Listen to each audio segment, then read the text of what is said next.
Donc maintenant que vous avez quilté votre partie avec votre petite pépette, pensez bien à broder les yeux. Je ne les ai pas encore fait, mais il faut que je le fasse avant de finir le cahier. Donc vous découpez le tissu intérieur. Donc, déjà en fait le tissu, comme je vous l'ai expliqué, extérieur, il doit mesurer 1,5 de plus de chaque côté que votre cahier ouvert et 1 cm en haut et en bas pour donner en fait de la largeur. Vous découpez votre tissu intérieur à la taille du tissu extérieur. Vous pouvez enlever un demi-centimètre, enfin ce que je préconise. Vous voyez, ça fera juste une toute petite différence de chaque côté, simplement que à la pliure, ça va mieux s'ajuster, mais vous n'êtes pas obligé. Ensuite, vous utilisez aussi les bandes dont je vous ai donné les dimensions, que vous pliez en deux. Vous pouvez mettre un petit tissu pour le rigidifier un tout petit peu. Donc vous pliez en deux, vous mettez la partie ouverte posée comme ça de chaque côté. Voilà.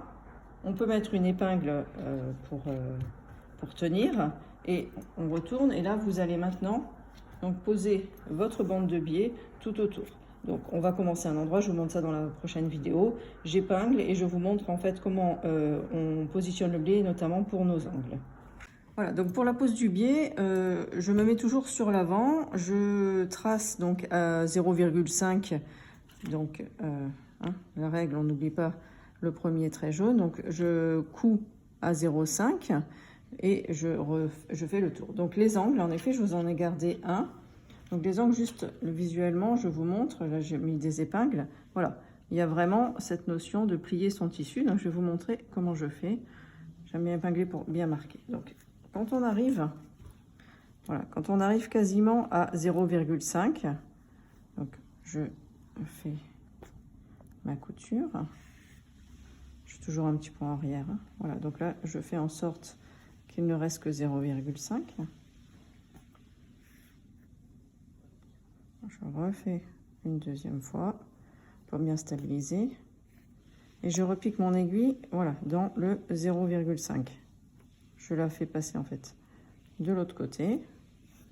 Et je la pique pour la mettre de côté. Ensuite, je vais plier, voilà, pour que mon tissu soit perpendiculaire. Et je trace à l'ongle, voilà, ma pliure. Et je vais rabattre comme ça, voilà, hein, et je me remets parallèle.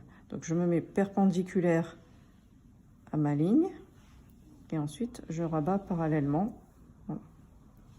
Donc là, vous remarquez, je prends une petite épingle, je mets, et donc mon aiguille qui était à l'arrière, je tourne mon ouvrage, je vais repiquer exactement au point où j'étais sortie. Le but étant en fait de ne pas repiquer. Donc je suis sortie ici et je repique ici. Hein. Donc en fait, quasiment, si on mettait une aiguille, ce point rejoint exactement ce point-là, le point où je suis ressortie. Donc je repique. Je consolide, comme j'ai consolidé l'autre côté. Vous ne prenez qu'une épaisseur. Hein. Il ne faut pas que vous preniez les autres épaisseurs. Vous ne prenez que votre épaisseur. Et là, vous continuez de coudre sur toute votre longueur à 0,5.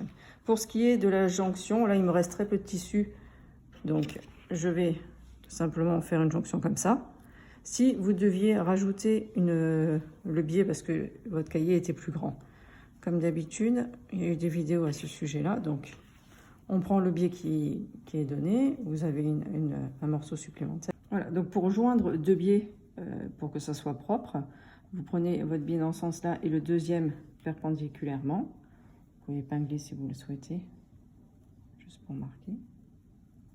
Et ensuite, avec une règle, vous allez faire tracer la diagonale. Voilà. Et c'est cette diagonale-là que vous allez coudre, puisqu'ensuite, comme ça, simplement, vous voyez, votre biais continuera dans le même sens. Et après, vous n'aurez qu'à couper la partie qui dépasse. Voilà. Ça, c'était juste pour vous montrer rapidement la jonction de deux biais. Voilà. Donc une petite dernière chose, quand on retourne sur l'extérieur, l'intérieur en fait votre biais, vous voyez, on se retrouve avec un morceau comme ça. Donc on va plier pour retourner votre biais. Alors je prépare, en fait, je replie sur toute la longueur comme ça. hein, pour que le biais descende juste au niveau de la couture. Voilà, donc vous avez un morceau comme ça, vous allez retourner, donc là vous voyez que vous formez déjà un angle, et sur l'intérieur, vous allez, c'est vite fait, hein, je vous épingle pour pas perdre trop de temps, voilà, et on va replier, vous voyez, ça se passe comme ça, et là je vais replier pareil pour créer de nouveau un angle qu'on aura de ce côté-là, que ça soit bien visible, de ce côté-là, bien joli, et de l'autre côté. Voilà, et vous n'avez qu'à recoudre à petits points, comme ça vous avez fini votre cahier. Donc voilà, votre projet est terminé. Vous pouvez donc customiser, alors j'ai mis quelques petits yo-yo, mettre des perles, maintenant c'est à vous de vous faire plaisir et de me montrer tout ça rapidement.